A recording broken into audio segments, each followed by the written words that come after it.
pi bang meva ya de bla ra này ta bu lại tru ko rim cha như para yo nun kat ka mai kang ra ve pre na bon sang ta thau ko rim cha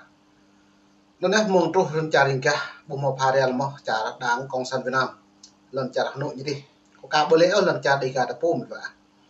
yo nun lần cha đi gà ta pom rằng chấm dạo này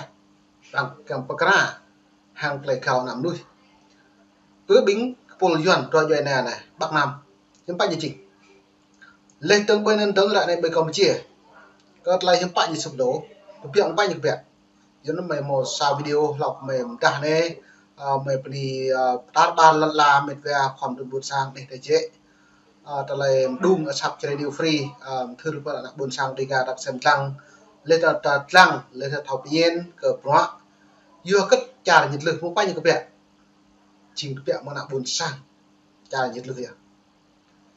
như giàu còn dân còn nước mất dân mất nước nên là dân như vậy tôi này tôi là tập mô tô có lần trả tập bộ bẹ này là dần tụ kít kề đá hiệp bạn ta một mà người nhổ ta bộ nhổ lùm nuôi hil xăm đang chụp đạt đi là hil là làm hội bộ xong bộ khiên ô do ta gật hội có rằng mạng cự hội mạng gì do công sản đang thâu lấy ta thâu lên công sản cất anh ạ bây giờ em mở cướp nhập như mạng gì như gió dân đê như này bây giờ nó nước lại tung lùm có mày lại chun về ông tề là xem lần trả Campuchia nhưng bạn đã buồn sang nhiều như giàu phản ánh cất lại đã đi cất lại này mong bạn như có việc cất lại lư lần là nó mới về xem rằng mò việc lên này của phương Tây trong khi phớt lờ sợi dây sinh tồn duy nhất từ Việt Nam. Vấn đề này trở nên cấp bách hơn bao giờ hết bởi ngọn lửa phẫn nộ trong nước đã âm ỉ và chỉ cần một quyết sách sai lầm nữa là đủ để biến cả quốc gia thành một Syria thứ hai ngay tại Đông Nam Á. Khi nhìn về Campuchia trong thời điểm hiện tại, chúng ta không thể phủ nhận rằng đất nước này đang đứng trước một cơn địa chấn chính trị và xã hội chưa từng có. Campuchia hôm nay chẳng khác nào con thuyền nhỏ lao vào sóng dữ.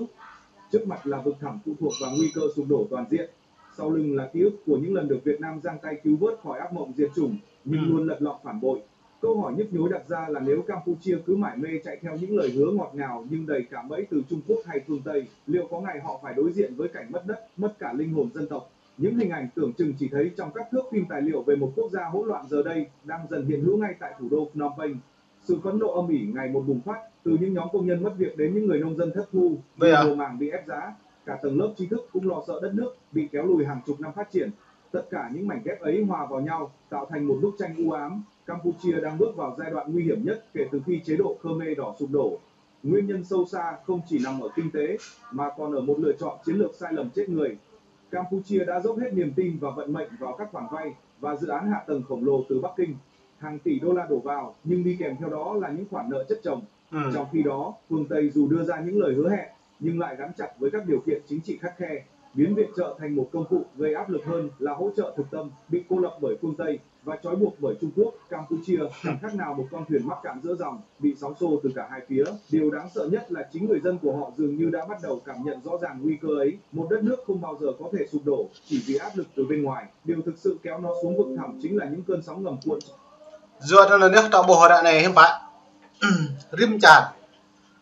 nhiều giàu bục lử tôi cơ trả lời tổ ngàn prakbởi nên là trả Campuchia càng lời phi bóng hiện bạn mong mạ prak vót phương Tây em sẽ mong lại ăn tổ prak mong mạ prak hiện bạn ăn pre mong lại phiền nhưng không thực thi mong lại phiền nữa cả lên ăn từ nhiều mạ prak nên hôm nay Campuchia lại tạo bộ lại nhiều giàu mất kẹt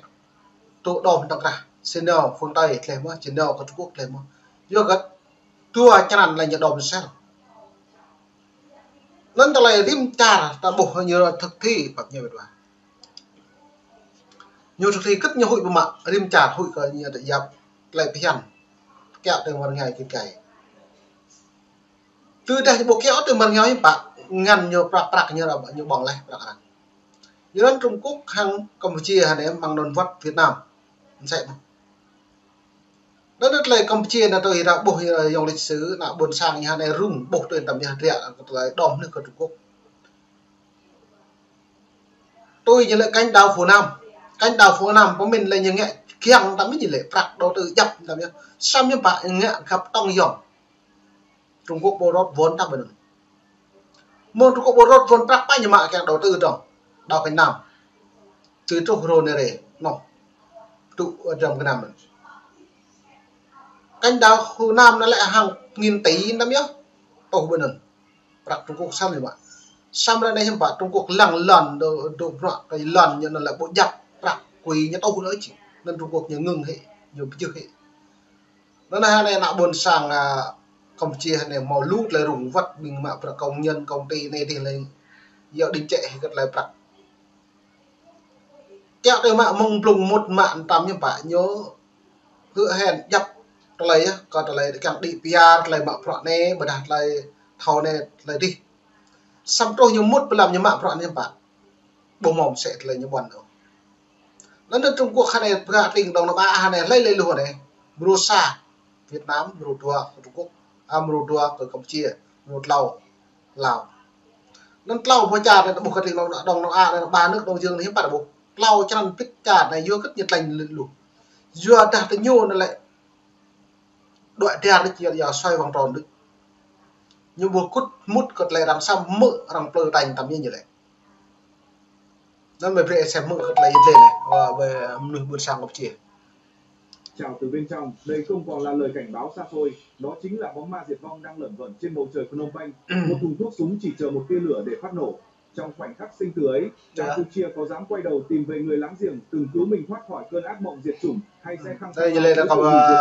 Việt Nam này, quý vị nghĩ Việt sao? Nam ý đồ nhỉ? Liệu Campuchia còn kịp tỉnh ngộ hay đã quá muộn để thoát khỏi vòng xoáy diệt vong đang chờ sẵn? Người Campuchia hôm nay có thể tự hào với những tòa nhà mới mọc lên ở Phnom Penh, những con đường bóng loáng được xây bằng vốn vay ngoại quốc. Nhưng đằng sau bức tranh sáng sủa ấy là một sự thật không thể che giấu. Mỗi khi lâm nguy, Campuchia chưa bao giờ có thể đứng vững mà không cần đến Việt Nam. Lịch sử đã chứng minh điều đó và hiện tại càng khẳng định nó một cách nghiệt ngã hơn bao giờ hết. Vấn đề chỉ là ngọn lửa sẽ bùng lên lúc nào, từ đâu và ai sẽ là người châm ngòi. Tình hình sẽ càng trở nên rối rắm khi nội bộ chính quyền Phnom Penh xuất hiện những dấu hiệu chia rẽ rõ rệt, đặc biệt là sau khi Hun Sen chuyển giao quyền lực cho Hun Manet. Nhiều người từng kỳ vọng một gương mặt trẻ được đào tạo ở phương Tây có thể đưa đất nước thoát khỏi quỹ đạo cũ, nhưng sự thật lại khác xa. Chính quyền mới vẫn duy trì con đường phụ thuộc mù quáng vào Bắc Kinh, tiếp tục dấn sâu vào các khoản vay và càng khiến người dân mất niềm tin. Những tiếng nói bất đồng trong xã hội ngày càng mạnh mẽ hơn, từ các tổ chức xã hội dân sự cho đến những nhóm thanh niên khởi nghiệp đang tìm cách rời bỏ quê hương để sang Thái Lan hay Việt Nam tìm cơ hội.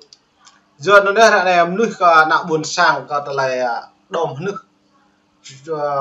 Campuchia Hàn Quốc nó lại chính là buồn sang như rùng đấy như đom nước lại bây giờ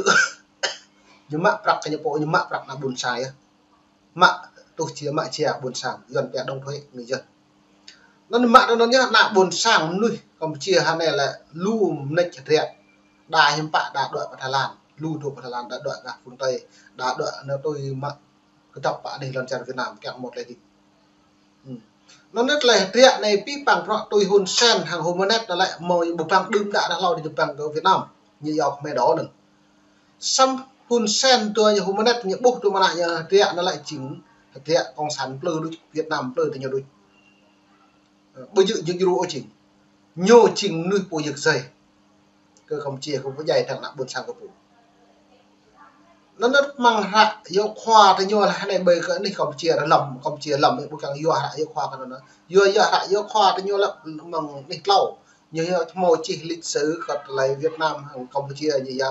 cho lực về đó này nó đã bộ mồ lấy xích ở chỉ là dụng lo đúng mẹ muốn nói là buồn sang Campuchia này là buộc từ thâu từ lại đòn này là nhiều về đoạn đó khá đa Campuchia một là rung khó tôi đã lấy Thái Lan đúng không? Campuchia ăn cả áp bộ kèm cú cầu của Việt Nam vô cái này thâu Việt Nam lọt thế như chỗ biết dày biết hai châu như bộ được cái thực như bộ được nên là mày về xem mở đơn lấy rồi lấy chôn này một yếu tố then chốt châm ngòi cho sự phẫn nộ chính là sự sụp đổ của tầng lớp nông dân. Campuchia vốn dựa vào nông nghiệp nhưng lại phụ thuộc hoàn toàn vào thị trường xuất khẩu. Khi Philippines tuyên bố chuyển hướng nhập khẩu gạo từ Campuchia, đó được coi là một thắng lợi. Nhưng ảo mộng vỡ tan khi người tiêu dùng Philippines phẫn nộ vì giá gạo Campuchia đó là bre mong anh Campuchia này thì lại xịn liền là kẹo để riêng một quốc một chỉ bữa giá gạo trong nước rất thảm hại, hàng trăm ngàn hộ nông dân lâm vào cảnh nợ nần, không còn khả năng trả lãi ngân hàng. Sự bức xúc từ làng quê lan dần vào đô thị, trở thành ngọn lửa âm ỉ đốt cháy xã hội. Điều đáng lo ngại hơn là sự chia rẽ này không chỉ giới hạn ở mức chính trị, nó đã lan sang đời sống thường nhật. Người dân Campuchia giờ đây bị phân làm hai phe rõ rệt, một bên tin rằng chỉ có gắn bó chặt với Trung Quốc mới giúp đất nước trụ vững. Bởi nó nếu mà lần trả Campuchia hắn em một độ đỉnh hạt là như độ ở sông pan Trung Quốc các một lệ tiếp với hạt là bộ càng pan Trung Quốc có càng tuyệt đối nó mong này nạp từng mà đã từng cái nào buồn sang là xem trăng lại rung Campuchia lên từ Trung Quốc lên mong non vật Việt Nam nhiều chấm ngồi càng lại mút mà Campuchia sang Campuchia bung mút nhiều nên mong này chơi new free ni pipang medva yang buồn sang khắp những mong được mình đã đi gặp một ni ta ba lần lại